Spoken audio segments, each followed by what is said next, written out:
Hey there. I'm excited to announce this to you today. This is what you've been waiting for in your spiritual quest. This is something I've wanted to do for a long time, and I'm finally ready to announce it that it's ready to go. It's the Grief to Growth Community Circle.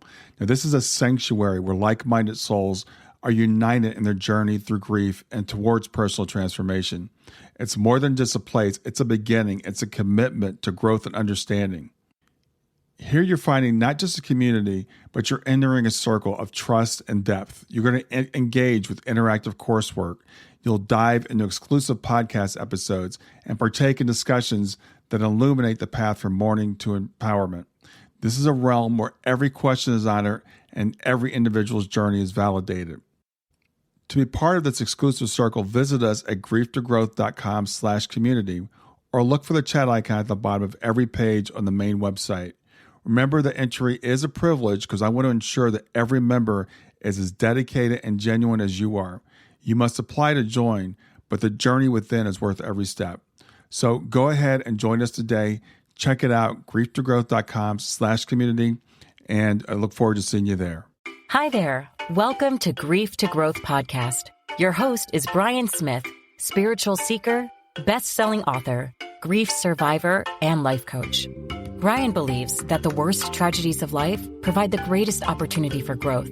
Brian says he was planted, not buried, and he is here to help you grow where you've been planted by the difficulties in life. In each episode, Brian and his guests will share what has helped them to survive and thrive. It is his sincere hope this episode helps you today. Hey, everybody, this is Brian Smith back with another episode of Grief to Growth. And today I've got with me, they're all special guests, but some are very special guests. And I would say Curtis Childs is a very special guest. I have to admit, I'm a little bit nervous. It's not every day you get to interview one of your internet idols. But Curtis is let me read his bio. Curtis is a director of the host of the Off the Left Eye program. I told you I was nervous. The Off the Left Eye program, which is a YouTube program. Also, it's a podcast. While Curtis was obtaining his degree in communications from Oakland University, he experienced an internal battle with depression that led him to question God and his lifelong interest in Swedenborgian theology. That's a big word, Swedenborgian. After a period of intense suffering, he recovered from his depression with the help of modern medicine, therapy, and a return to the spiritually uplifting messages he found in Swedenborg's writings. So what Curtis is now doing is he's applying his education and his desire to help others finding peace through Swedenborg's insight by producing and hosting the weekly webcast. As I said, it's called Off the Left Eye. And Curtis is happiest when he can use Swedenborg's concepts to help someone solve something that they used to think was insolvable. So with that, I want to introduce Curtis Childs. Hey, Brian. Good to see you again. Thanks so much for having me on the program. Yeah, like I said, I'm really excited, a little bit nervous about having you here.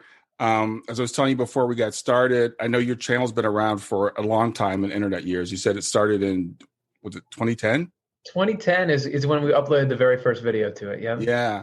I discovered it in 2015, and even that in internet years is like forever. The internet years are kind of like dog years. You know, it's like 7 years for every year. So the channel's been around for a long time. I don't even remember how I discovered it. It's one of those synchronistic things. But the channel's all about a guy named Emmanuel Swedenborg. So what I want to do is I want to give some people, first of all, some idea who Curtis Childs is, and then we'll talk about who Emmanuel Swedenborg is. Right. Cool. Yeah. So that bio, right, was written by somebody, after I talked to them for a little while, and it places some of my origin story and my struggles with depression, that's one point of it, but there's a lot. I'm thinking here on the Grief to Growth podcast, when I was 6, my sister was killed in a car accident. Actually, my whole family was in the car accident. And so, grief and sort of the searching for, do the people that you love, are they still there? Where do you think about, to the mind of a 6-year-old, it's just that, like, this doesn't make sense. So this was part of, what's spurring me to look for how do you find a picture of life that connects or allows you to make sense of something like that? So I had access to Swedenborg spiritual tools my whole life. I mean, my parents went to a Swedenborgian church, which is, there's not that many of them, but I was around one of them. And so I've always known that was something. I think the reason why we talked about the depression in that bio was when, and that was around 18, 19, 20, just about when I was starting college. when I really started to have trouble grappling with my mind and what it's like to deal with just an overrun of anxious thoughts and depressing feelings. And it was really strange when it first came on. Like, what? I couldn't put my finger on it. I would never have thought to call it depression, but it's just this everything negative the dial got turned up and turned up. And so I started looking for, what do I do to combat this? I mean, what's out there as a resource? And there's a lot of great resources, but the one that became the most potent for me was this Swedenborg's message. And originally, it was too much. It was too technical, too theological. I got too wrapped up in it. I just needed to back off. And that was when I really started to read a lot of near-death experiences. And that was just this easy access to love and hope. But then I started to be able to peer into Swedenborg's message and find not just, here's some sentences on a page, but this is talking about how my mind works. And this is giving me the tools and the leverage to move things and get out from things that I couldn't before. And that had an impact on me and it led me to say, well, if I found something that's helpful, I better share it with everybody. So we started Off the Left Eye to try to make accessible stuff that people might just walk right by and not know that there might be something in there. Not for everyone, maybe, but for whoever needs it, we want it to be an option. So that's a little bit of me and sort of what drives the work that I'm involved with. Mm-hmm. Yeah, I got to say, you do make Swedenborg accessible. And I downloaded the Swedenborg books and I haven't read them, I have to admit, because Swedenborg is hard to read. And so way I put it is, you guys read Swedenborg so we don't have to. And the great thing about Off the Left Eye is you make it accessible, you make it relatable, and you make it current, because Swedenborg lived in the 18th century. Yep. So tell us a little bit about Emmanuel Swedenborg, who he is, because I'm almost 60 years old. I had never heard of him until I found out about your channel. And now I assume everybody knows who he is, but not everybody does. No, I think people should. And it's interesting you say, like, Swedenborg is hard to read, so we'll do it so you don't have to. And I don't think everyone's got to read Swedenborg. It's just like you can be really good at basketball without knowing physics, but you're using physics all the time in basketball. So Swedenborg is describing something that I think is just true. It's just how reality works. And so he's got this really comprehensive description to something that nobody else, I think, is really describing, but doesn't mean that everybody's got to end up getting into those books. What we're trying to do is show you this is where it shows up everywhere in life. So exactly. Yeah. So that said, so Swedenborg is a fascinating story and super obscure. Not many people at all know about him. And I think the quick answer to why is he started to do all this weird spiritual stuff. He was a scientist who was a scientist and inventor. And back in the 18th century, so 1700s, it was a lot easier to do science than it is now. I mean, now you get really smart people who study really hard and can only really master one little bit of a field because the fields have gotten so complex and the things that people are doing is so technical and so hard to do. Back in Swedenborg's day, one person could really sort of master all of the disciplines. And that's, I guess you get this idea of the Renaissance person. And Swedenborg was one of those. Yeah. He was in the Swedish government. He was part of that mechanism. He was inventing things of all kinds. He was studying things. He had published books on every subject from like anatomy to mining to everything in between, and was getting to be pretty well known in Sweden and then across Europe. Got to hang out with royalty and important people and was doing well, but then started, through this whole series of experiences. I mean, that's actually very well documented, but I'll say he started to change course. He had this event where the spiritual side of reality was made abundantly clear to him.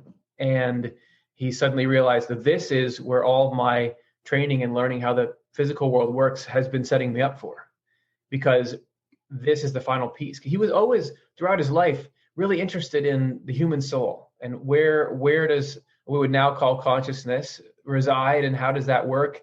And he was definitely immersed in Christianity in particular, but religion. I mean, his father was a bishop in the Lutheran church. And Swedenborg was a practicing Christian and was very interested in reconciling faith and science, because at the time when this is when you really in earnest had people saying, look, science is debunking religion, that you've got these religious claims, but here we are in this intellectual renaissance, and we know all this stuff now. We can explain how things work. We can develop technology, and religious explanations for the world are falling apart under scrutiny. So Swedenborg, and in the Bible in particular, people were critiquing it as, is there really any value in this document? And what Swedenborg was finding is this way that the tenets of religion and what science was finding out about the world actually are pointing to a common reality. And so to him, this became his quest. And he's changed course. He started all the publishing he was doing and all the other kind of science stuff. Now he was just publishing about the Bible and its spiritual meaning, like what it's actually about. He was publishing about heaven and hell and the life after death. There was a lot of weird stuff. He was talking about how he could talk to angels, talk to spirits, go actually, what we now call an out-of-body experience, and go see what it's like in the afterlife. So obviously, a lot of people thought he was crazy, and his reputation took a hit in the scientific community, but it also took a hit in the religious community, because while there was a lot of stuff that he was validating from a religious viewpoint, a lot of it clashed with the Protestant doctrine of his time. Right. There were teachings out there like faith alone, all you need is faith, and he was adamant that was toxic, that was leading people away from the loving life that Jesus Christ was trying to point people towards. He had this audacious claim that there could be multiple religious paths to heaven, that actually what your motivation, are you trying to do what's right and good? That matters more than what doctrine you have. Mm-hmm. Not that there isn't some doctrines that are more accurate than others, but it doesn't matter how accurate your ideas are. If you're doing everything for selfish reasons, that's what is in your spirit. So this was stuff that made the church mad. So the church is mad at him. Mm-hmm. Science is laughing at him, and he kind of evaporates. There were some people who saw value in what he was doing, but even beyond that, what you just mentioned, stuff is hard to read. It's technical. It's wild. It's out there. It takes a very specific kind of person to be willing to give it a chance. Yeah. And so since I and the people I work with did, but once you get in there, past the confusingness, past the strangeness, past the, wait, who is this Swedenborg? What you find in there, it's like you found this little weird door in the side of an old building that's just kind of on an abandoned lot. And you opened it up and well, this is interesting. And you start going down some musty stairs and you get to the basement and there's just gold everywhere. Like, just if you imagine, like in DuckTales, Scrooge McDuck, like this huge pile of, this is like this is a treasure that should be in museums all over the world. This is huge, but it's in such a weird little place. That's kind of the feeling I get with Swedenborg. Like, wait, don't walk by this door. There's more down there, or I guess up there would be a better correspondence, but there's more in there than you know. So we're trying to just show people how to get past the initial barriers and into this. And the gold, what I mean by gold is it's stuff that is going to make your life better. This is stuff that is going to answer questions. It's going to clarify how to be a human being. Mm-hmm. It's going to connect you to God, all that stuff. You just go look at the comments on our channel. It does these amazing things in people's lives that I wouldn't have ever even dreamed it could do. So we're just gonna make sure that there's public access. Yeah. So there's answer to a couple other questions at once. Yeah, no, I appreciate that. And the thing is, I was thinking about this before we started. One thing about Swedenborg, when you listen to the channel, he talks over and over again about correspondences, kind of as above, so below. And science actually started the scientific method with the belief that there was a orderly creator that made an orderly creation. And we could understand the creator by understanding the creation. That was the driving force behind the scientific method. And I guess it was around Swedenborg's time we started to fall away from that and started this idea of science and religion going two different directions. Swedenborg, I think about this, as you said, he was kind of fighting with the scientists and fighting with the church. And I think about, like, Jesus was fighting with the church and fighting with the government. So that's what happens when people are like revolutionaries, when they get too far out ahead. And that's the way I view Swedenborg, is like way, way, way ahead of his time. And then this other thing, but he was almost 60 when he started having these experiences. Is that right? Yeah, mid 50s. Yeah, so it was definitely his second half of life, and so the life expectancy in Sweden in his time was like in your 30s, and so he was already ancient by the time he started. He lived to be somewhere in his 80s, so it was definitely this. He had a whole life and career before this even started. Yeah. So today, I know you said you attended a Swedenborgian church. I know there are a few. There's actually, I think, even one in Cincinnati where I live, but they're very few. Would you call Swedenborgianism, is it a religion or a philosophy, or is it what? Yeah, it's not a religion, because those churches they're great, but Swedenborg didn't start a church. Right. What he did was he published these books and sent them to influencers. So he was trying to send them to the leaders of the Lutheran Church. And he thought his hope was, and there's certainly some of his later works are really sort of Christian apologetics and Reformation. He was trying to reform the church, and he was hoping that his works would have an impact on that. But he also would write whole works that were aimed at philosophers and try to get those out. He would try to get them to the universities.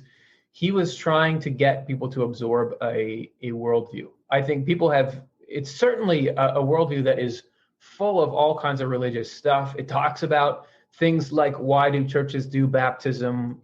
Why do they do communion or Holy Supper? It's got a lot of commentary on how a church should function and what it's doing. So it lends itself to church stuff, but overall it's a philosophy, because you'll have some parts of it that are, you'll have his book, The Lord, for example, which is, I think it's like 60% Bible quotes. He'll just spend all his time in the Bible trying to show people, look, the Bible is pointing to what I'm saying. I'm not just making this. This is not something new or a departure. This is actually, the Bible is saying what my books are saying more than it's saying what Luther's stuff is saying. Right. But then you'll have like Divine Love and Wisdom is a book of his, which I maybe quotes it once or twice in an entire like multi-100-page volume. So it was never meant to be a religious system primarily. It's a philosophy that he was hoping would be adopted by existing religious systems. So I think there's been, throughout the history of, since Swedenborg died, you had early followers of his that started reading groups and things. And then at some point after that, there was, and I'm not an expert on this history of Swedenborg's influence, but I think there was a group who was saying, okay, should we start our own church based on this stuff? And some people wanted to, some people didn't. So they did. And there's been mild success for those churches. They've always had small numbers. There's also been a second track of people who have been influenced by Swedenborg and gone on to influence the world, but weren't within a church system. The most famous one is probably Helen Keller. She was a devout reader of Swedenborg. She actually wrote books, one called How I Would Help the World, which is about how Swedenborg opened her mind and actually was part of her drive to do what she did in the world. There have been actually a ton of other ones, and we've done programs on this. You could go throughout history. A lot of artists and things have been directly influenced by Swedenborg, sometimes by people in those churches, but they've all existed outside the Swedenborgian church world. So it's a little of both. It's still all been relatively small compared to what I think it could do for the world. So we're still trying to find out ways. And now the internet is obviously really helpful in getting ideas like this out there. But also it's just people think for themselves these days more than I think they used to. Yeah.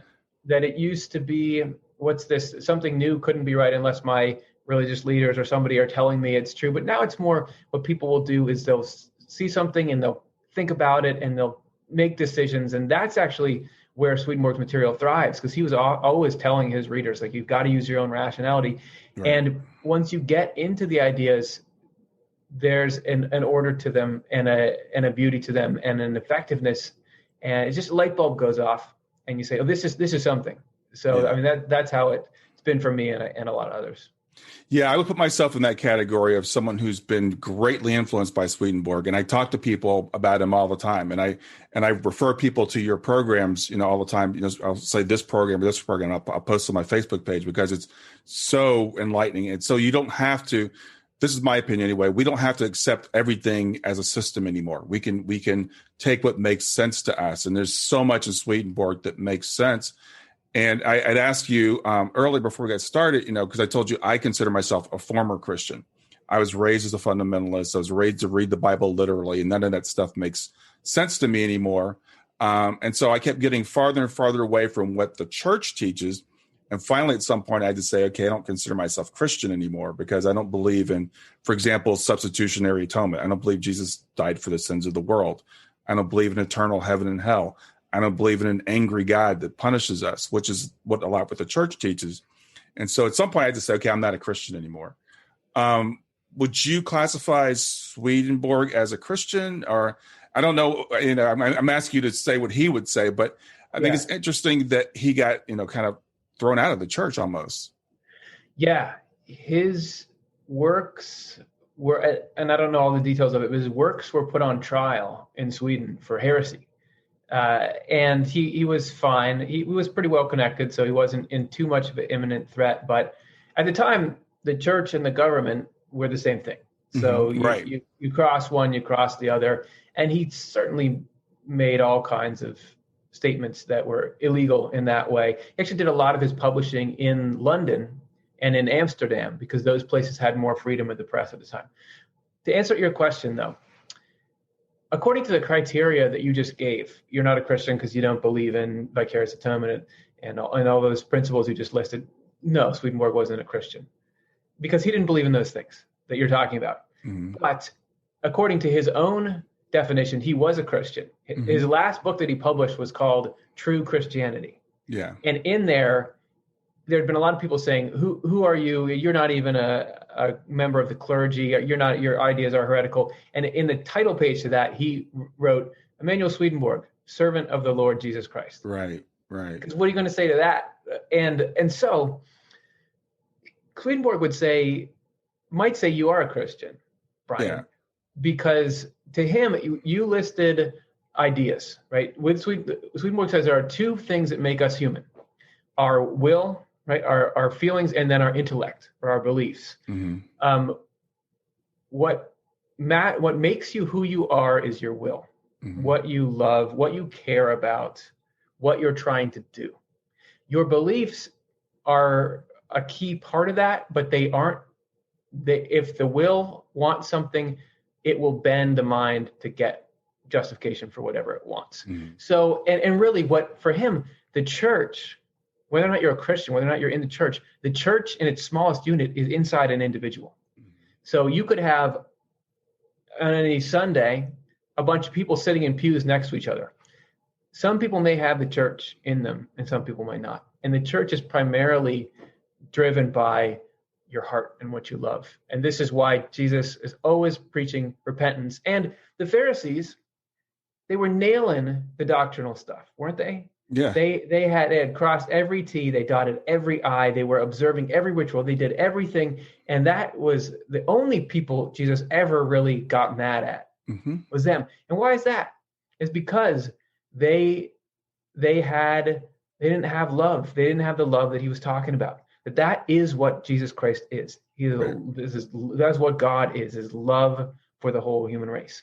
And so it doesn't matter what your religious ideas are, if they're not founded on that love, every one of them is corrupt. Because if you are a real super religious person, meaning you have all the concepts that you said that you're not believing that, okay, so somebody believes them, they have the whole Bible in their mind, but what they love is their own eminence and having power and getting to tell people how to live their lives. And that's mm-hmm. what they're getting their thrills and their joy from. And the reason they like the religion thing is because it puts them in a position of power and they kind of imagine an afterlife where they rule over everybody else and everyone that they hate goes to hell. That is the opposite of Jesus Christ.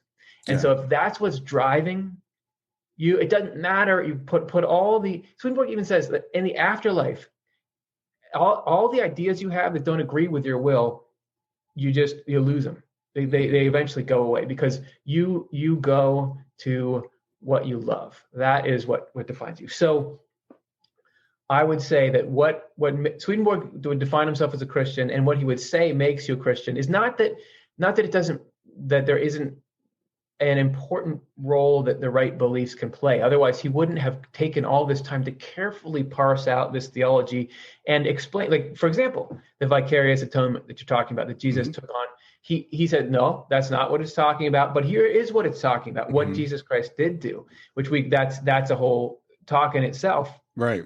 But it's something. There's not, the angry God that punishes us. No, that's not true. But here's why you read about an angry God in the Bible and what it's talking about.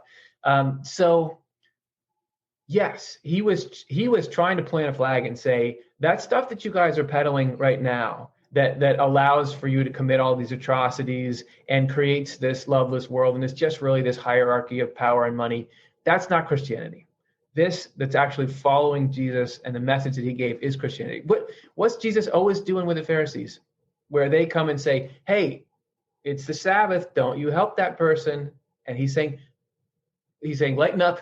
Yeah. It's not about the rules, it's about the people. I mean, I'm paraphrasing, but in the story, was the man made for Sabbath, or was the Sabbath made for man? And then there's the woman caught in adultery, and they're saying, you better kill her. That's the law. And he says, I'm getting goosebumps just talking about it, because it's so obviously this story about what's important and about love. And they're all saying, well, you're not following the rules. And Jesus Christ, God, is saying, I'm going to tell you something about the rules. Right now, what's reasonable? Okay, she made a mistake. Have any of you not made a mistake? It's the love that should have the truth at its disposal rather than the other way around. Yeah. It shouldn't be that the ideas are putting us into this fundamentalist fanaticism that is really a smokescreen that lets our desire to control and attack each other really have their reins. And that was Swedenborg's. His primary enemies were what he calls them love of self and love of the world. Right. And I know that love of self, people get antsy when I say that, because it sounds like, I know people talk a lot about like self-love, like because you beat yourself up in your head about I'm no good, but you are good. It's not that. Love of self is like love of your own superiority to other people. Exactly. Love of dominating other people. Basically, I am more important than anyone else. That's like the core of love of self. And then love of the world is not like, I love to go visit Paris, but it's materialistic gratification. If either of those two are driving you, they will corrupt every religious principle. It doesn't matter. You can fill your head with every verse of the Bible, every bit of every sacred text in the world. If that stuff is in charge, you're in trouble. So to be a Christian, well, you got to look at what's Jesus Christ really about. And when somebody says, what do all the law and all the prophets hang off of? Love God, love the neighbor. So go learn what those things do. Otherwise, you got all this stuff and nowhere to hang it. So. Yeah. When I say that, it's really, and it's something that a lot of people struggle with, because we still consider ourselves to be followers of Jesus. I still consider myself to be a disciple of Jesus. But when people hear the word Christian in today's modern times and they think of the church, I am not a part of that church. And I like the way Swedenborg uses the word church. And this is something you learn when you start to get into Swedenborg. There's different terminology you have to learn. And the church is actually within people. The church is not the building. It's not the organization. The church is within us. It's so he uses the word differently. Now, Swedenborg also uses the word the Lord a lot. And he talks about Jesus as the Lord. So explain to people what Swedenborg's view of Jesus is. Stay with us. We'll be right back. Hey there, something I want to tell you about today. My podcast platform, Buzzsprout, has recently made it easier for me to allow you to support me financially. Go to www.grieftogrowth.com/subscribe. That's grief2growth.com/subscribe. And once you're there, you can sign up to support me financially. Now, you can do it for as little as $3 a month, or of course, as much as you'd like. If you do that, you'll get access to bonus episodes, and you'll see those in the regular feed. They'll have a lock on them. But when you become a subscriber, you'll actually get access to your own private feed, and you'll be able to listen to the regular podcast along with the bonus podcast for the subscribers. I want to thank you for listening. I want to thank you for sharing the podcast. And I want to thank those of you who support me financially. Have a great day, and on to the episode. it can be confusing for people. Sometimes we'll get people coming at our channel and saying, well, why, if Swedenborg is so great, why doesn't he ever talk about Jesus? Why doesn't he ever talk about Jesus? Why didn't he say Jesus? And he does sometimes, but what you need to know, he writes early in one of his earliest works is, and this, I think this was a common practice in his day, is, and again, everything he wrote was in Latin, so it's about the translation and everything, but he says, when I'm talking about Jesus, I'm going to say the Lord. So whenever you hear the Lord in Swedenborg's works, that's Jesus. And for Swedenborg, there was this Christian idea that there are these separate persons of God, right? There's a Father and a Son and a Holy Spirit, and they're one, but they're sort of different. And I there's a lot of interpretations of that. Mm-hmm. To Swedenborg, there's one God, and God is one in the same way that we are one. So we have a spirit and a body, and then our actions.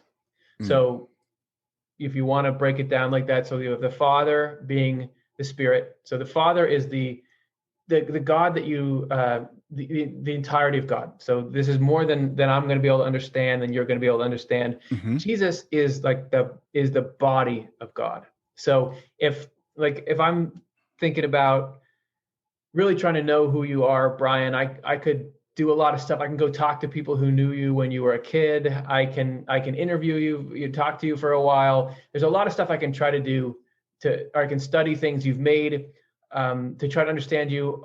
If I really want to interact with you, I go to where you are. Where's your body? And we'll talk. Although Zoom makes it so now I just got to be pointed at the right camera. Yeah.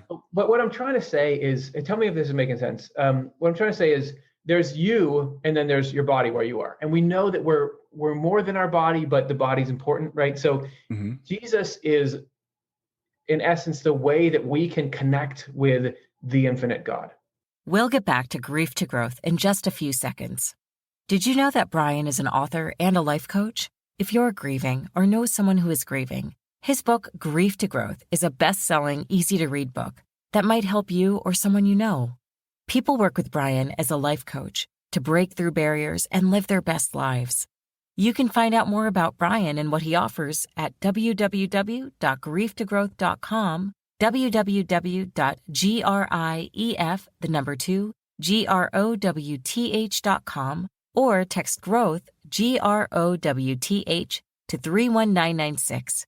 If you'd like to support this podcast, visit www.patreon.com/grieftogrowth, www.patreon.com/GRIEF2GROWTH to make a financial contribution. And now back to Grief to Growth. So Jesus is this point that somehow God did this amazing trick of, hey, I'm going to be able to present myself to you in a way that you can interact with. So that's Jesus. And then the Holy Spirit is the activity coming out of God. So what Swedenborg calls divine providence, how God affects the world around us to lead us and teach us and do everything like that. So Jesus is, to Swedenborg, Jesus is God. This is, and the incarnation of Jesus on earth wasn't the start of Jesus. Like the divine human mm-hmm.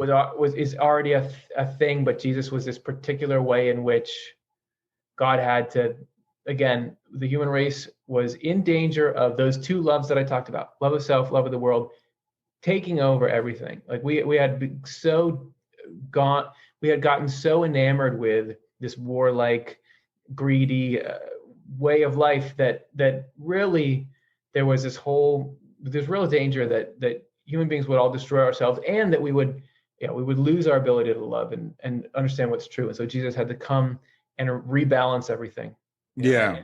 And rescue us, really redeem us. All that stuff you hear about, it's just the sort of what's under the hood. How did it happen? Is much different than there was God, and God was so angry at us that he couldn't help himself and was going to just kill us all. And Jesus, there's so many holes in that. I don't have to because here I am, Curtis, and if I get mad at my daughter, that's on me. Like I shouldn't be doing that, right? Right. And the more that the more I lose my temper, the more people are like, well, you've got some anger issues. You've got to get that sorted out.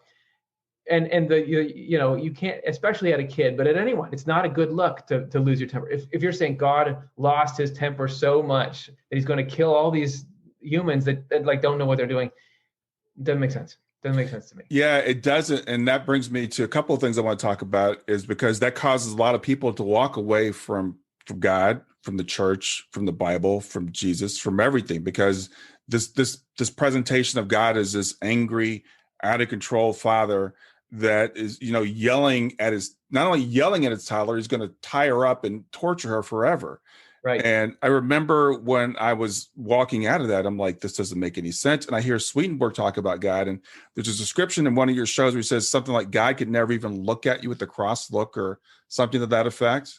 Yeah, that's in his book, True Christianity 56. I just know that because that's such a great quote. He says, in reality, it's impossible for God to even look at us with a frown, because to do that would be against his own nature, because God is love. So yeah, go ahead. No, that's fantastic. And I was reading something last night in another book, and they were describing this idea of God as like being the ultimate loving, caring parent, that no matter what you do is always like, you're always welcome to come back. You're always, quote, forgiven.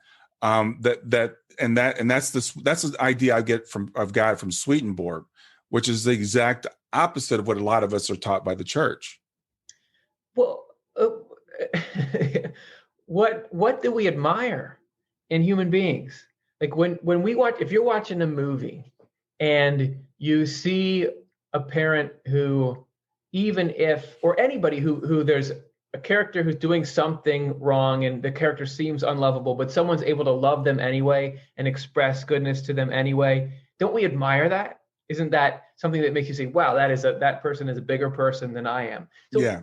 Is God not going to be better at that? Then there's something that we admire in people that God can't pull off. But also, like, whose fault is it that we all exist in the first place, right? Like, why are we here? And if you think about God, you just think about your own kid. And think about the heartbreak when you've got a parent who the little kid grows up and you have them as like a 1 and 2 year old, and they've got all this innocence and it's just like joy, and you just are feeling like they got to do great. And let's say that they some hard things happen or something, and they go down the wrong path and start to get into all kinds of criminal activity, and they cut off contact with you, and it's you really want them to come back. You're going to be devastated, and you think about God. Where do we get our love for our own kids from? Yeah. As God. Right? Yeah. We're gonna love more than God is. Where do we get our love from? So I guess what I'm trying to say is, God can't just, you're gonna go get tortured in hell. If somebody's getting tortured, God's there, and it's hurting him more than anybody. Yeah. Right? So anything else wouldn't make sense, or it would be that God wasn't responsible. Like I think about, I had an aquarium, right? And when you're going to get an aquarium, well, you've got to follow some rules if you're going to make life okay for these fish. Because remember, they were just like swimming in a stream somewhere, right, or in a breeder's tank or whatever. And if you get an aquarium, first of all, you got to know there's only a certain number of fish you can have in there per gallon, right? An inch of fish per gallon. Otherwise, you're risking the water quality and overcrowding that's going to lead to stress. Right? If you have a fish tank, you better make sure that you've got enough time and energy to take care of it, right? And don't get more fish than you can handle. Well, if people just kind of get lost by the wayside, and God just, you didn't follow the rules, so I'm kicking you off. And it's like God put too many fish in the tank, and he can't give us all, because wouldn't it have been better if he never made a lot of us and just made enough that he could really make sure everybody did what was right? So obviously God's has to have a plan to care for everyone, and can't, it all falls apart. It does. And I tell you, when I was a kid, as you were saying, given that analogy, I was less than 5 years old. They were taking me to Sunday school, and I'm hearing this stuff, and I'm like, why did you even make me?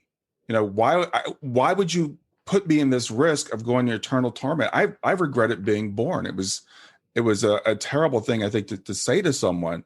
And so when I read someone like Swedenborg that describes what I believe is the true God, the God of love, and a creator who cares for us and who would never turn an angry eye at us, it's just, That's why that episode has always stood out to me, because I was like, this makes sense to me.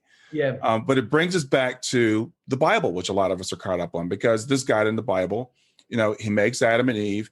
He puts the apple in the garden and he says, don't eat it. And they eat it. And so he kicks them out. And then, mankind's evil and he destroys all of them in the flood.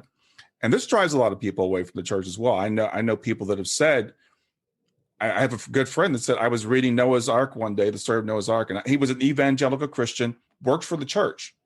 And just as an adult, when your mind reads that, it's like, no, and he rejects it. So he rejects the whole thing. But as I'm listening to Swedenborg, one of the things I love is there's an internal and an external reading of the Bible, of the word.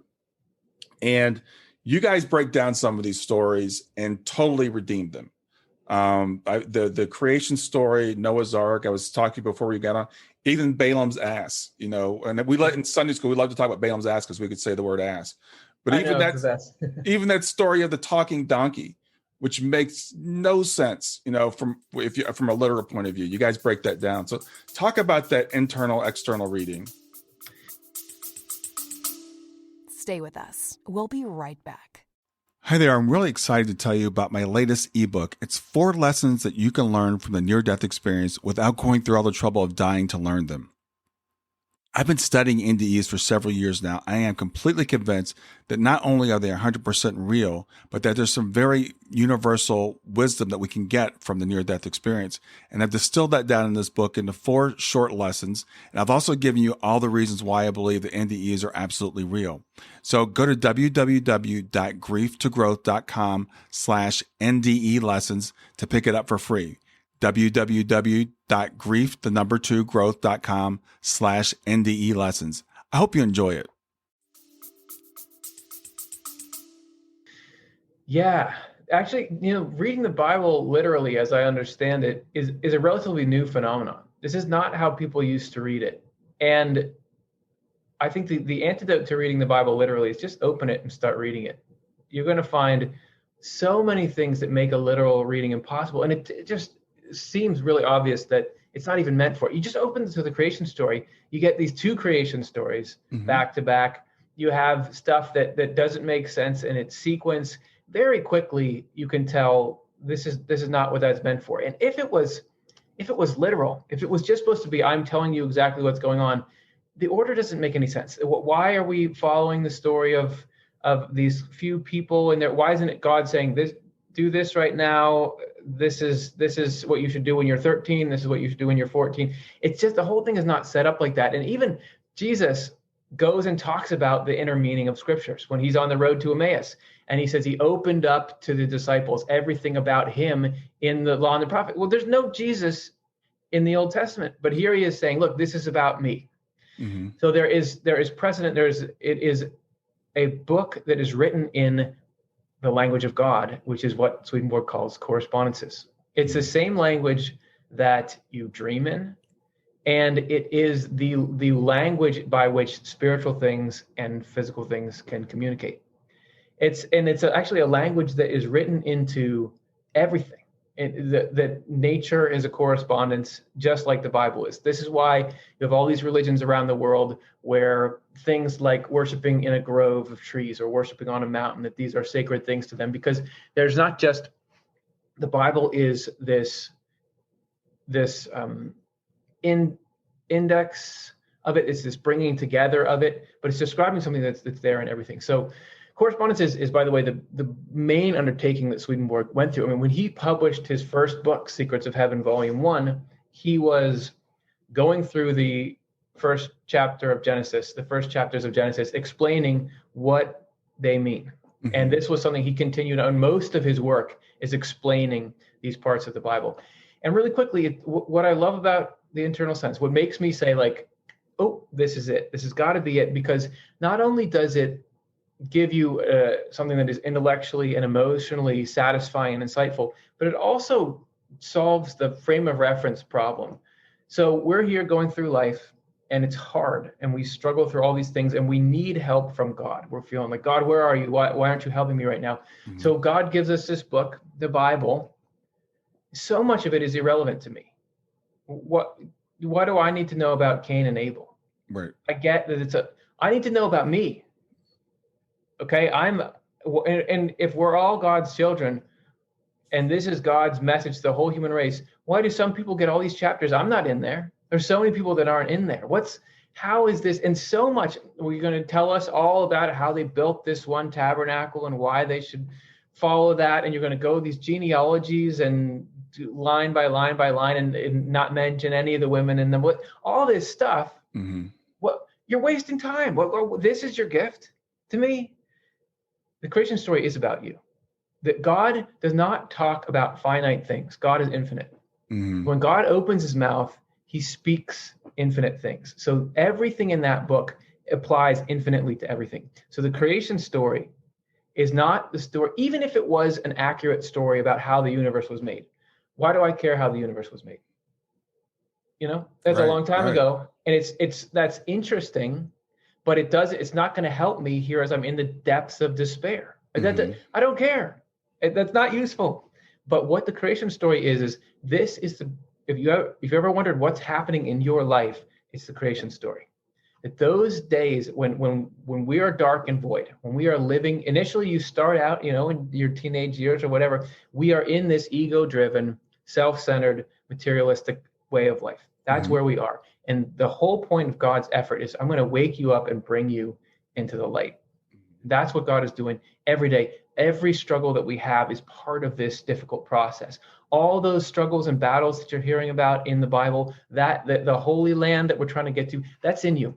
Mm-hmm. Just like the church is in you. There are these battles that are happening there inside of you. There are these journeys. We're in the wilderness. There are these temptations. The whole story is about the absolutely complex world of God rescuing us mm-hmm. from all the stuff that's trying to get us. And so it's in this language that is hard to understand initially, but as you start to get how it goes, and as you start to understand that it speaks really to your heart. You ever read a part of the Bible? Yeah, the Bible is really, a lot of it can be really difficult to stomach. And there's times when I'm opening it up and I just feel frustrated at how it seems violent, it seems nonsensical.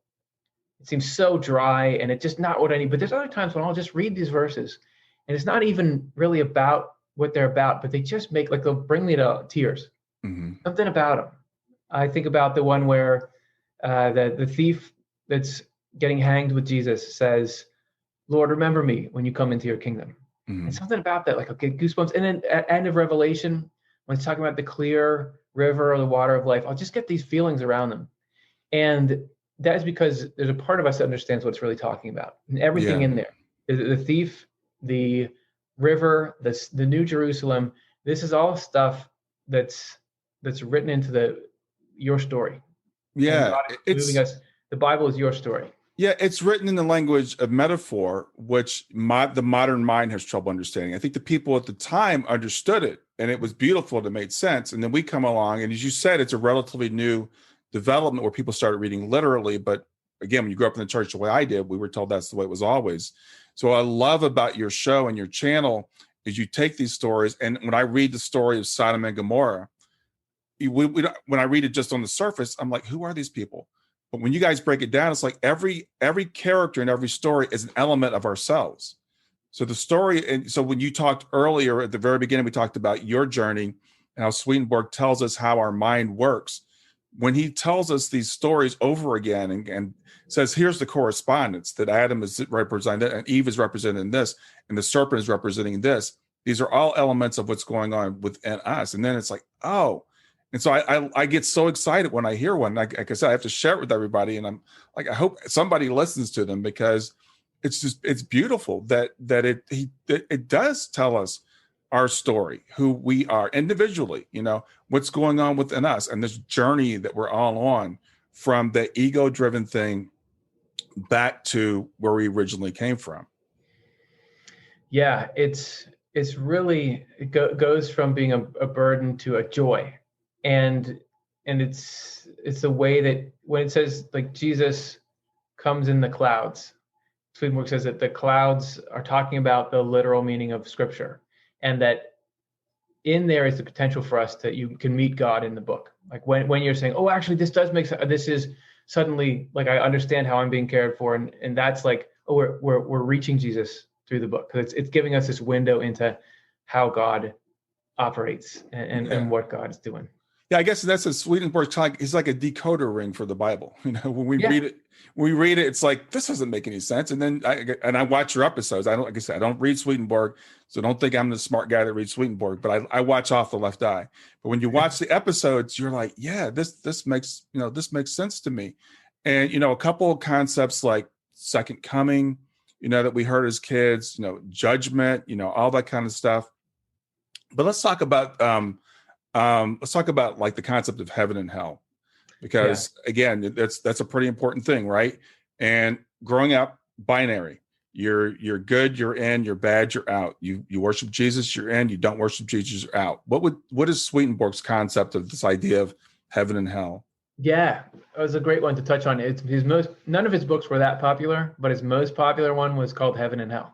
So it's a good place to start. I want to be right before I jump into that. I want to say, if you're looking for an easy way to start seeing that the literal sense of the Bible lends itself to some kind of internal sense, do you remember before how I talked about you have your will or your emotion and then your understanding, and there's these two primary parts of being a human being? Look at the didactic nature of the Bible, how there's always these pairings. Go start reading the Psalms. They'll say, your justice is on the hills and your judgment on the valleys. Like there's always these two pairs. And Swedenborg says each of those, because it has reference to the two parts of us. This is what's going on in your heart. This is what's going on in your mind. So just start to read the Bible with that. You'll see it's always this pairing of things. So that's just a little cue. Yeah. Heaven and hell, when the pleasure of evil is felt as good, that is hell. That's a quote from Swedenborg. So you can be in hell today. When I'm in the hell is made up of a series of feelings that are all related to this love of self and love of the world that I talked about. Heaven is related to the two great commandments, love of the Lord and love of the neighbor. So we can be, heaven and hell are primarily, just like the church is a state of heart and mind, heaven and hell are states of heart and mind. A couple of important things to clear up around that. So first of all, hell is not a God is punishing you thing. The hell that we talk about is when heaven and hell are defined by what you make the center of your life, right? And if you make hellish stuff, which is everything that you think of, like being mean to people, harming people, exploiting people, whatever it is, if your joy in either being apathetic to people or actually joy in harming them, you make that the center of your life. When you make that the center of your life by willingly and intentionally doing it and justifying it, that is hell. Like you're in hell there, and that kind of life attracts misery to it. And you might have times when you're feeling good, but then there's always this, that just negativity follows that stuff, right? And the more ego-driven you are, the less at peace you are. Because even if you're doing well, as soon as somebody doesn't give you the praise that you want, or as soon as somebody crosses you in some way, Swedenborg says, what is more easily upset than this love of self? So you have this stuff in you that can make hell, or you can make heaven. And the state of heaven it's driven by love of serving people. That is the core of heaven. There are different kinds of, I'm just trying to think of where you'd start, because it's such a complex concept, but it is. Think about this. There's different kinds of joy in life. Heaven and hell are both centered around different kinds of joy. So hell is centered around the joy in evil. Like there's a reason why everyone does terrible things all the time. There's a pleasure in revenge, right? There is a pleasure in exploiting people. There's a pleasure in dominating people. Those are the pleasures of insanity, as Swedenborg calls them. That makes up hell. There are other kinds of pleasures, though. If you think about the joy in knowing you made a difference for somebody, we've all experienced that at some time. I know I did that, and maybe sometimes it's really vivid, sometimes it's kind of mute. That's heaven. The joy in doing something good for somebody is heaven. So the more you cultivate that and the more you work on that, the more that what follows that is peace, because you grow to lose your desire to really worry about where you end up in the hierarchy of human beings. You lose your desire to control everything. You start to trust God. You find joy in doing good things that are inherently healthy. It allows you to have relationships where you're loved and love in return, and brings you into this state that's called heaven. And the more that you're following the other stuff, it brings you into the state that's called hell. And so then if we get into in this world, we can vacillate between heaven and hell. And you can have two people right in a church pew or in a room, and one is deeply immersed in hell and the other is deeply immersed in heaven. In the spiritual world, like I said, what you love makes you who you are. So in the spiritual world, what you love, the spiritual world is made by an ordered God, just like the physical world is. So spiritual world, which is the afterlife or whatever you want to call it, Swedenborg calls it the spiritual world. So that's what I always call it, which would be like the spiritual dimension. Just like here you have the physical dimension, which is not just the earth, but it's the entire universe. So the spiritual dimension has its own set of laws, just like we have laws here. And in their analogy, they correspond. This language of correspondences, right? So and correspond means what something does in the spiritual world, its correspondence does in the physical world. So for example, what gravity does here, love does in the spiritual world. So gravity, as I understand it, I know we're evolving on that. Gravity is why am I where I am? It's because of gravity, basically. Gravity is keeping me on the center of the earth. My pushing against gravity, locomotion, that kind of stuff is moving me. So it's also, gravity is what pulls masses of things together. It's why there was a planet, right? Gravity pulls it together. Love is like spiritual gravity. So what you love pulls you into community with other people who love the same thing as you. So if you have a bunch of people together who all love serving other people and being useful and the joy in them and aren't all hung up on themselves, that sounds like heaven to me. Yeah. You think about you knowing your neighbor cares about you, just like, you can pull off the road on any stop on the highway and the people there are going to care about you and be nice. And if you're completely self-centered and you don't care about anyone, you'll do anything you can to get ahead. You like making fun of people, all that, and you're around a bunch of other people that are like you. That's hell, right? That's not going to be. So that is the basic principle behind heaven and hell. And hell naturally, God is love of other people. Like Jesus, we talked about this. Jesus is love, right? So when you're in this state of heaven, it's not even your love that's going through, it's God's love. So that state naturally draws you to God. This is you form a partnership because you have the same interests, right? You have the same hobbies, right? You get along. Hell, that I don't care about other people, it rejects God.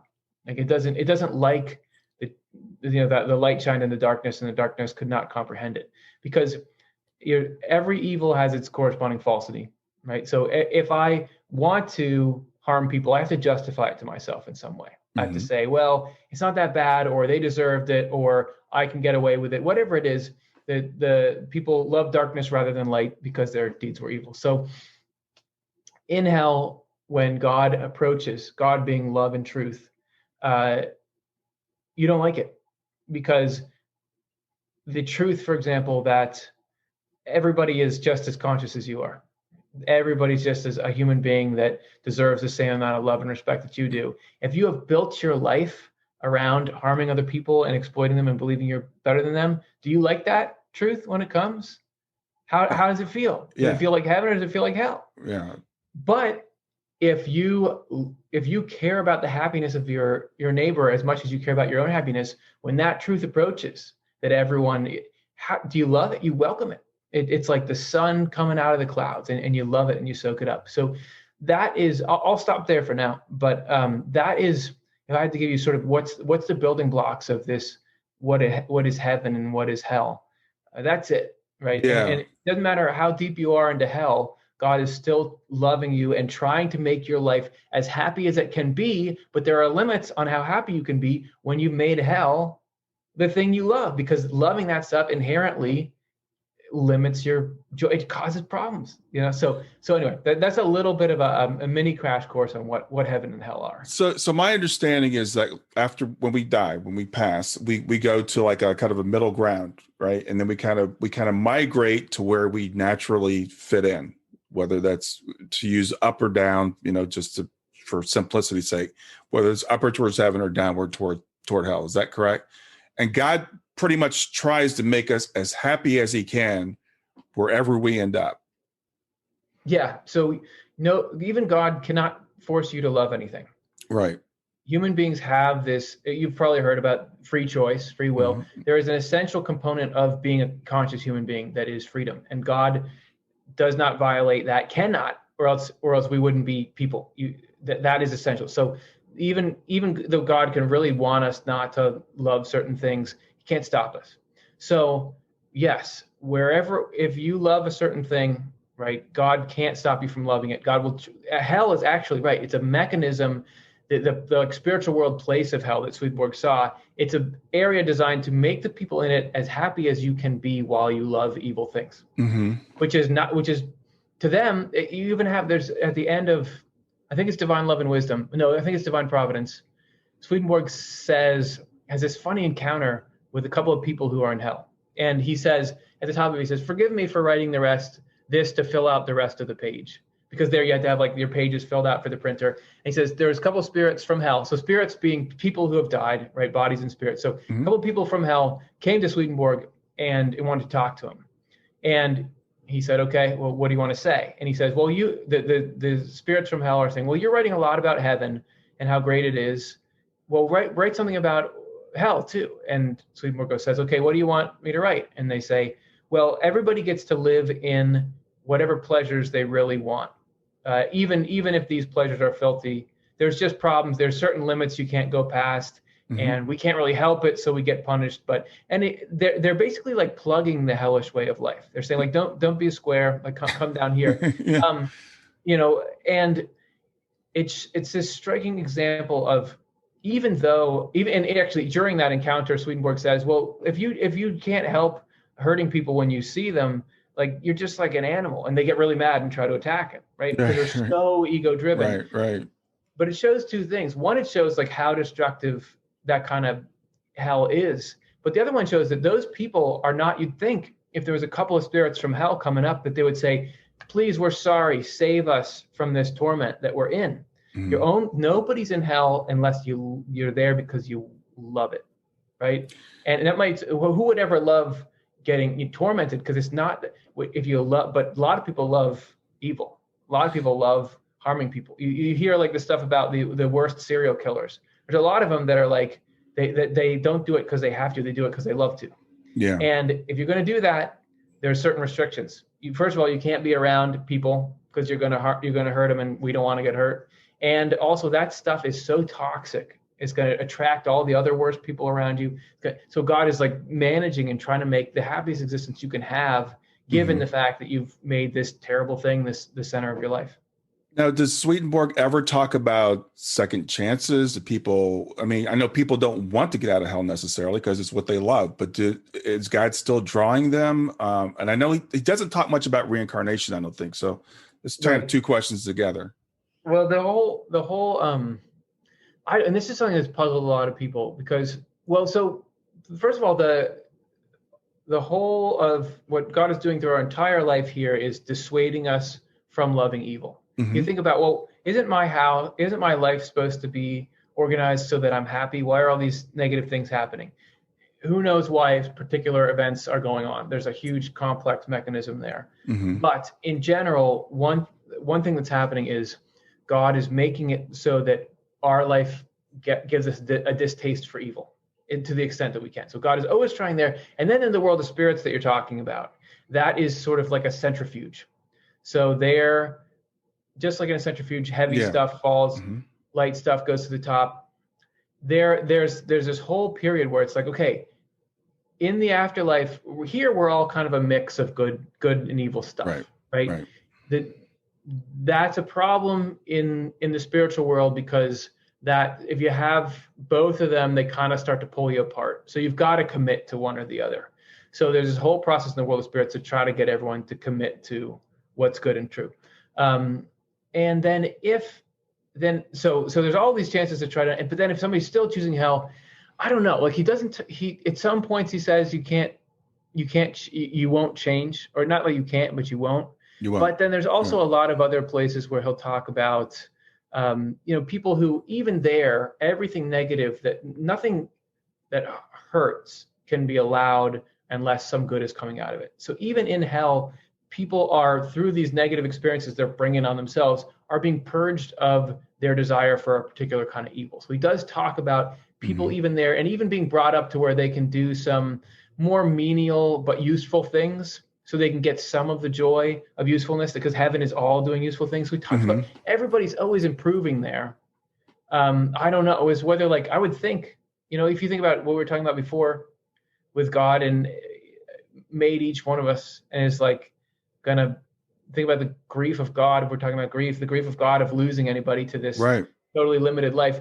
When is God going to stop wanting to bring them into heaven? That's all that the universe exists to provide a heaven for the human race. That's what providence is doing. So when is God going to say, well, okay, I give up on you, right? That's the whole point of anything. Yeah. So I would think eventually, and we've got a problem to solve. Like right now, the human race is trying to solve the coronavirus and figure out how to. Yeah. So we've got the best minds on it, and they're trying to solve it, right? And the smarter people are, and the better technology they have, the better they can solve it. So God's got a problem. All these people are loving it. You think he's not working on a solution? Like what else? What's he doing then? Like what's he spending his time on? Yeah, there's a guy that a philosopher that his name is Thomas Talbot, that wrote a book called The Inescapable Love of God. And this is a concept that I love, because what he says is basically, God never gives up on us. This is one lifetime, but God never gives up on us. And if you are loving evil, you are deluded. No one who has a full picture of who or what God is could resist God. That's why the book's called The Inescapable Love of God. So there's some sort of a shadow, there's some sort of a veil that we don't really understand who or what God is, because we'd have to be attracted to God if we really understood it. So his thing is God's always working to tear that illusion down, so they can be, and once we fully understand, then how could you not? I mean, that's because that's who we are. God's our creator. Yeah, well, isn't it true that the more you learn about people, the more you understand the love, right? Then they say, like, if people have prejudices, the solution is getting more in contact with people that they don't usually get in contact with. And just the more you the more you think you have a person in your life who you're like, maybe like is in business with you, or you have some kind of contentious relationship, but the more you understand their life and their story, and the more you know, the more love fills in. So I think this is exactly like what you're talking about. And what people reject is this false image of God, this angry God that we were taught about, this judgmental God. I think that's what people reject. For sure. Yeah. And why wouldn't you? Yeah. Because that's not fair. That's not good. But I also, isn't it fascinating that God is, if I was that lovable, I would not be hiding it. Would I? Me as Curtis. If anybody really knew me, they just couldn't help but just totally love me, I'd be like walking all around like, everyone, look how good I am. But here's God, who is that inescapable, but is backing way off. And Swedenborg says that's because God doesn't want a love that was forced on us. Right. Because that's not really love. You think about, sure, love is a great thing, but so is freedom. So is the greatest thing is love that is freely chosen without any threat behind it. Right, exactly. And without any compulsion behind it. There's a certain elegance to that. It's just like if people are going to get married, like it's got to be this, like, well, we both want to do it.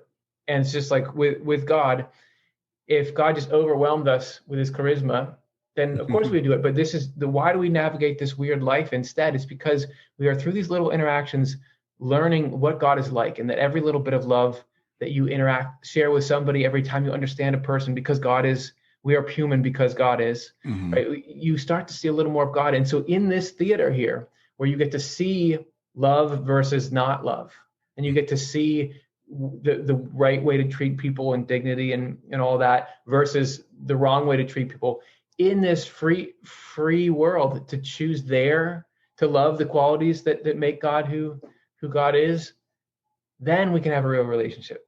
That then we can.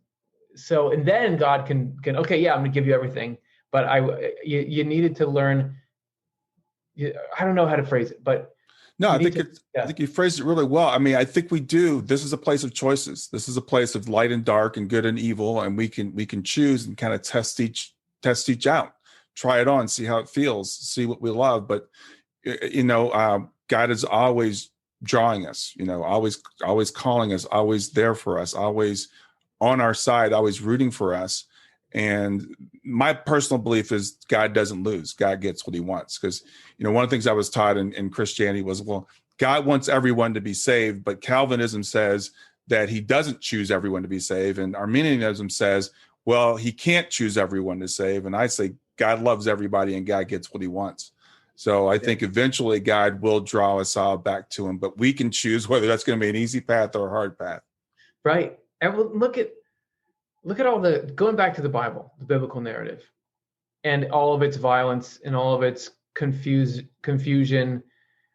Isn't it like life that we have this story of, and isn't it like Jesus's life? He showed up and you'd think, okay, he's God, things are going to go great. But how'd it go? Right? It's this total, all I'm saying is the chaos and the confusingness of the Bible remind me of life.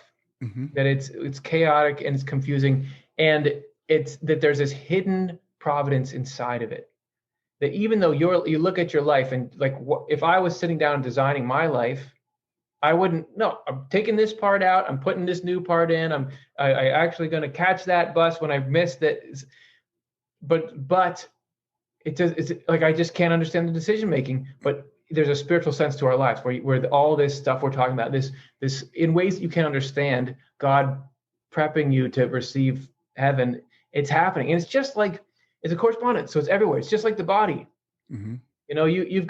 We've got these bodies and we sort of know how they work, but all the stuff that's going on inside there, like I think of if I was going to try to stay healthy, okay, what do I do? Well, I should eat healthy, put healthy food on my plate and eat it, and I'll run for 15 minutes this morning. You think about that versus what's going on inside the body, like how that food is broken down, how those nutrients are distributed. There's all kinds of problems and emergencies and things in my body that are getting fixed without me even knowing it. Right? That this is like what God is doing with us, that we don't really understand even what the point is. Like why go through all this? Well, it's about our love and our will, and that there's this whole formation, just like in the womb, all these conditions have to go just right for us to get formed. Yeah. And so it is right now, our spirit is getting formed in the same way. And each moment, Swedenborg says, every moment holds a series of consequences that extend to eternity. So like everything ripples out, like the butterfly effect ripples out forever. And you think about the processing power that's needed to line that up, so that he talks about, like, if you're shooting an arrow and you're a mile away from the target, even the teeniest little deviation, you get way off the target. That's how it is with the trajectory of our life. If God isn't making these little micro adjustments all the time, there's that much care, but it's confusing because we can't see, with life after death, 1,000 years down the road, and how this is going to help that. And, I'm not trying to say life isn't confusing and hard, but you can get some real peace at times out of this idea that, okay, the reason it's confusing is hard is that there's really complicated things going on. And the more that we start to understand is why the Bible is good, the internal sense, you understand what God is actually doing, then it starts to make more sense. If we don't understand the objective, we're not going to understand the day-to-day. But if we can start to look for it, Swedenborg says, with divine providence, like the God's guidance of our lives, you really, even doesn't matter how spiritual you are, you're probably not going to understand what's going on in the moment. Yeah. But you can start to look back at your life and see things and see, I'm starting to see how good things came out of that. Yeah. Let's end on divine providence, because that's I think a very important concept. And I want to just tee this up by saying, I was talking with a client yesterday, and we were talking about like my life. My daughter passed away like 5 years ago, my 15-year-old daughter. And that's her behind you? This is my daughter behind me, Shayna. And, we were talking about, me being born a black man. And there was a time early in my life I was like, why would anybody choose to be born black? I mean, that would be a silly decision to make. But if I hadn't been born a black man, if I hadn't had my daughter pass away, I wouldn't be sitting here doing what I'm doing with you right now. It's this experience that made me who I am. And my point is that when these things happen, early in your life, you're like, this doesn't make any sense. But at some point in our life, we can start to see this come together.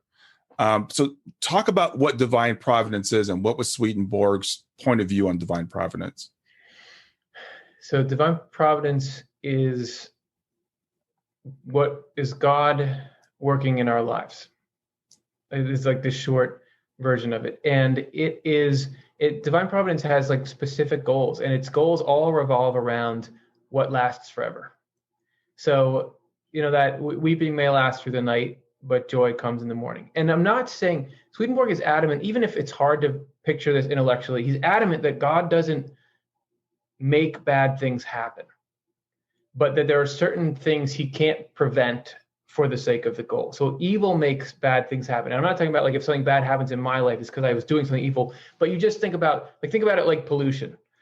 Because we've been polluting all the world for so long, I can't go and drink from the river near my house. Used to be you could go to any stream and just drink from it, right? That's how you got your water.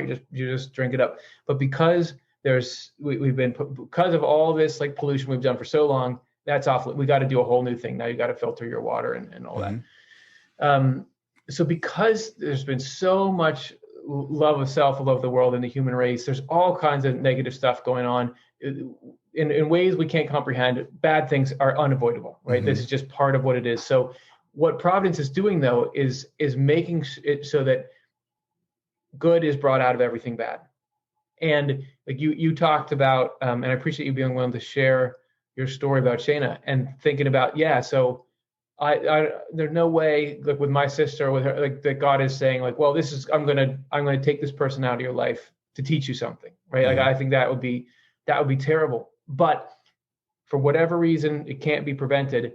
And I'm gonna see my sister again in the afterlife. She's there right now. And who I am now, because I've had to deal with that grief and that all that, I've learned some things. It's been a hard learning, but it's look at same thing with me. Look at where I am now. Oh yeah, absolutely. Yeah. And I wouldn't be where I am without the hard stuff. So in the end, when I get to the other side, and there's my sister, and there's Shayna, and she's happy and beautiful, and you're there, and you're reunited, but you've gained something, right? And now you are somebody. And then 100 years into the afterlife, 500 years into the afterlife, that stuff that God is putting in us now is still going to be bearing fruit. It's like we're putting some investment in, but because of the way he's opening your heart up, and because of the wisdom that you're gaining, you think about, if you're an alcoholic, do you want someone who's never had a drinking problem to try to help you out? Right. No, absolutely. All the potent teachers that all the stuff that the people who've developed the stuff that I've used to help with depression, they were struggling with depression when the world goes through terrible things. You know how everyone always talks about like Hitler and Nazi Germany, like don't be like that. Don't be like that. It was this like terrible thing that happened, and you'd never say that was good, but look at what it's done after that. Now we know what that is. We can say like we've identified a kind of evil, and it's almost like with a disease. Once you've caught it once, your immune system now knows, look at that. We know how to fight that now. Right. So now whenever something sort of veers toward that, you can say, no, we know what that is. So this is the way that the human race can confront evil. And in our individual lives, we can confront problems. And like here you are, now making this huge difference in all these people's lives, helping them deal with their own grief and everything. So divine providence is looking first and foremost at how does that change what you love and what you care about, because that is who you are, and that is going to go, that is part of your eternal spirit. And like we said in heaven, the joy of heaven is being useful to other people. So you don't just think, in the world, on earth here, I'm going to help people deal with grief or whatever, and then I'm going to who knows, just sit around in heaven and be happy. Right. Heaven, the joy of heaven. So the stuff that you're learning here, you're going to be even better at it, and you're going to be helping somehow in the afterlife people with some, or you're helping people here. Who knows what it is, but that work that we're putting in, getting you to be able to do what you can do now, that's going to pay dividends to the human race to eternity, right? Because you're going to be helped. So every day, you think about how much help you're going to be given. So in the end, I'm just thinking, it's in the end, providence brings just unlimited good out of temporary bad. And that's what the equation, that's how the equation balances. Yeah, I love that. I think that's a great way to end.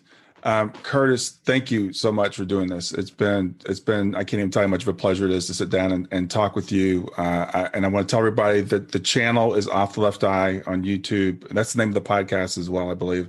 I listen to the podcast because I listen to it while I'm walking, but everybody check it out. Curtis, any final thoughts? Oh, well, this was fun. And I really enjoy you inviting me into this conversation, and I get excited whenever I'm talking about stuff like this. It makes me think like definitely suffering leads to this joy in the idea of being able to end suffering. So there's one part of Swedenborg where he says you can't really know what good is unless you know its opposite. And one thing I can look back on everything negative I've gone through and see is it has stoked this fire in me, this enthusiasm for nobody should have to go through this stuff that we're going through. And how can we solve these problems, and how can we bring joy to people? And that's, I think I wouldn't care about that as much if everything had always gone right for me. I would have just been more interested in, okay, well, how can I get the next thing on my agenda to continue to be obsessed with myself, right? So, there's definitely times when I would have been upset to say this, but things, I can see where we're going. Even though that I've had tons of times in my life that I'm not saying it's okay, God. I'm saying this is not okay. And I don't think we're supposed to get to the point where we're saying this stuff is okay. I think you think about a kid who goes through something hard, just because that's the best metaphor. It's like, no, of course they're going to cry and be sad. And God is not expecting us to not be sad and be upset and be mad at him. And I'm mad at God all the time, but because you can't help it, because stuff is so hard, right? But in moments like this, I can look and say, like, I think this is going to be okay. I think we're going to be okay. Like, I think that in the end, it's going to be just like the near-death experience people say. Like, once you see the full picture, like you're saying, once that shadow is gone, I'm going to shake God's hand and say, like, you know what? You did it the right way. And I'm just so excited for what we're going to do next. Wow. Thanks. Wow. That gave me goosebumps. Thanks, Curtis. Thank you. Have a good rest of your day. Well, I hope you enjoyed the episode. I want to make it really easy for you to reach me. So just send me a text to 31996 and simply text the word growth, GROWTH. In fact, you can right now just say, hey Siri, send a message to 31996. And when Siri asks you what you want to send, just say growth. You can do the same thing with OK Google. Thanks a lot. Have a wonderful day. Thanks for listening to Grief to Growth. Brian hopes that you find this episode helpful and will come back for future episodes. Brian's best-selling book, Grief to Growth, Planted Not Buried, is a great resource for anyone who is coping with grief or knows someone who is. If you enjoy the podcast and would like to support it, there are 3 things you can do to help. The first is to share the podcast with someone that you think it will help. The second is to go to iTunes, rate, and review the episode. The third way you can support the podcast is by becoming a patron. Head over to www.patreon.com/grief2growth. That's patreon.com/grief, the number 2, growth, and sign up to make a small monthly donation.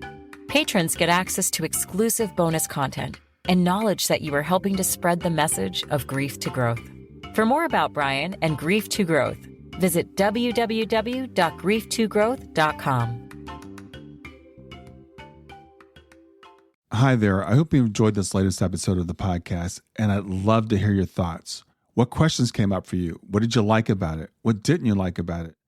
I invite you to visit us at grieftogrowth.circle.so. That's grief2growth.circle.so to continue the conversation with me and with other listeners. It's a space to sound off, to share reactions, and to go deeper into the topics from the show. I look forward to chatting more, and I hope to see you there.